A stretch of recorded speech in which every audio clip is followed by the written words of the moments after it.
Subscribe કરો ગામઠી કિચનને ને બેલ આઇકોન દબાવો લેટેસ્ટ કુકિંગ વિડીયો જોવા માટે।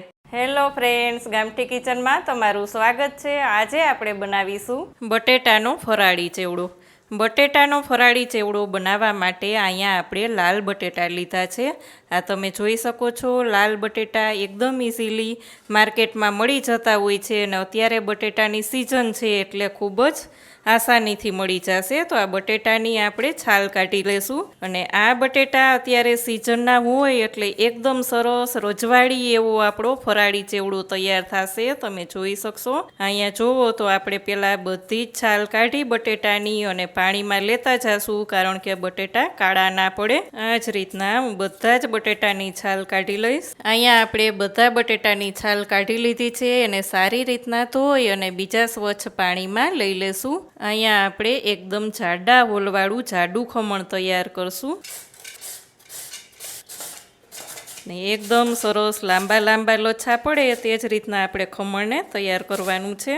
તમે જોઈ શકો છો અને થોડું થોડું થાય એટલે આપણે પાણીમાં લેતું જવાનું છે, જેથી કરીને કાળું ના પડે।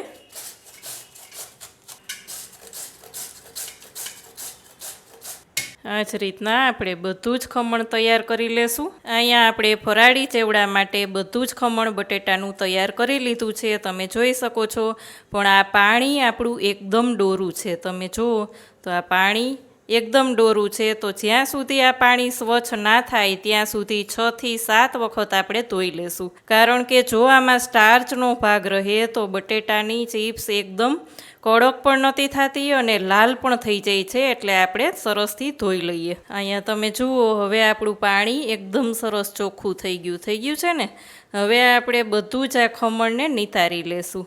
કોઈ પણ કાણાવાળા બાઉલમાં તમે પાણી નિતારી શકો છો। અહીંયા એકદમ પાણી સરસ નીતરી જાય એટલે એકદમ આપણું ખમણ કોરું થઈ જશે। પછી આપણે એક કિચન ટોવેલમાં થોડીક વાર 5 જ મિનિટ માટે સૂકવી દેશું। અત્યારે બટેટાની સિઝન હોય એટલે નવા બટેટા હોય તો સ્ટાર્ચનું પ્રમાણ ખૂબ જ ઓછું હોય છે, જેથી કરીને તમે ફરાળી ચેવડો બનાવો કે બટેટાની વેફર બનાવો તો એકદમ સરસ બનતી હોય છે। તો અહીંયા તમે જોજો, આપણે એકદમ રજવાડી સ્ટાઇલથી ચેવડો બનાવીશું। અહીંયા આપણે પાણીને થોડીક વાર નીતરવા દેશું અને પછી કિચન ટોવેલમાં લઈ લેશું। અહીંયા આપણે ખમણને બધું એકદમ સરસ પોળું કરી દેવાનું છે, સૂકવી દેવાનું છે।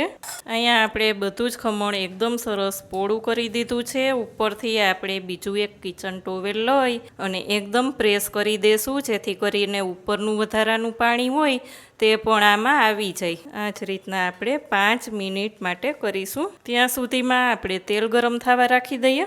અહીંયા તમે જોઈ શકો છો ફ્રેન્ડ્સ, આપણું તેલ એકદમ સરસ ગરમ થઈ ગયું છે। ફ્લેમને પણ એકદમ હાઈ જ રાખીશું અને થોડું થોડું ખમણ લેશું, જેથી કરીને તેલ ઉપર ના આવી જાય। આ તમે જુઓ, આપણે થોડુંક વધારે ખમણ લીધું તો પણ એકદમ ઉપર તેલ આવી ગયું, એટલે થોડુંક ખમણ લેવાનું અને પછી વળી પાછું થોડુંક તેલ નીચે આવે એટલે પાછું થોડુંક લેશું, ફરી પાછું થોડુંક એડ કરશું। પાછું તેલ નીચે આવી જાય એટલે ફ્લેમને એકદમ હાઈ કરી દેવાની, જેથી કરીને એકદમ ક્રિસ્પી એવું આપણું ખમણ તૈયાર થશે।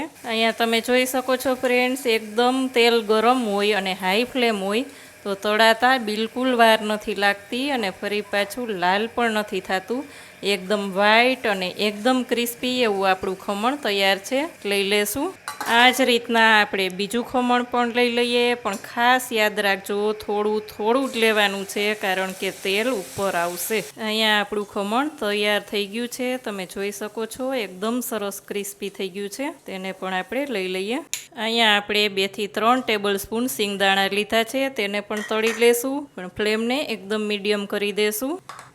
અહીંયા આપણે સિંગદાણા ફૂટવાનો અવાજ પણ આવે છે અને થોડો થોડો કલર પણ ચેન્જ થઈ ગયો છે, એટલે આપણે તેને લઈ લેશું। અહીંયા એકદમ હાઈ ફ્લેમ ઉપર નથી કરવાના, જેથી કરીને અંદરથી કાચા પણ ના રહે અને ઉપરથી કલર પણ એવો ને એવો સરસ રહે। આને પણ આપણે લઈ લઈએ। અહીંયા આપણે કાજુ બદામને પણ તળી લઈએ। 2 ટેબલ સ્પૂન લીધા છે, તમારે જો કિસમિસ લેવાની હોય તો કાજુ બદામ તળાઈ જાય પછી જ કિસમિસને તળવાની, કારણ કે એને તળાતા બિલકુલ વાર નથી લાગતી. આમાં તમારે મખાના લેવાના હોય તો તેને પણ તમે તળીને એડ કરી શકો છો. અહીંયા હું મખાના નથી લેતી, કારણ કે મખાના લઈએ તો પણ તે ફરાળી જ છે, એટલે મખાના પણ ફરાળી ચેવડામાં ખવાશે. તેમાં જ આપણે લઈ લઈએ 10 થી 12 નંગ મીઠા લીમડાના પાન. તો 5 જ મિનિટમાં મીઠા લીમડાના પાન એકદમ ક્રિસ્પી થઈ જશે. આ તમે જોઈ શકો છો. ફ્લેમને બંધ કરી દઈએ અને બધું જ સરસથી મિક્સ કરી દઈએ.